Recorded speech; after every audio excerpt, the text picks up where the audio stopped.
A poor potter named Elias lived in a humble village. He was known for his simple, functional pots that people loved for their durability. One harsh winter, a sick and hungry holy man collapsed at his door. Elias and his family took him in and nursed him back to health. When the holy man recovered, he said, "You have saved me with your generosity. I have no worldly wealth to give you, but I offer you a gift. For 1 year, everything you touch that is meant to hold something will hold exactly what the person who uses it needs the most."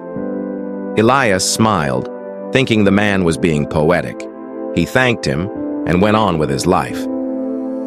The next market day, a tired farmer bought a water jug from Elias and took a drink. "By the gods, Elias, this isn't just water. It tastes like the most refreshing spring after a long drought.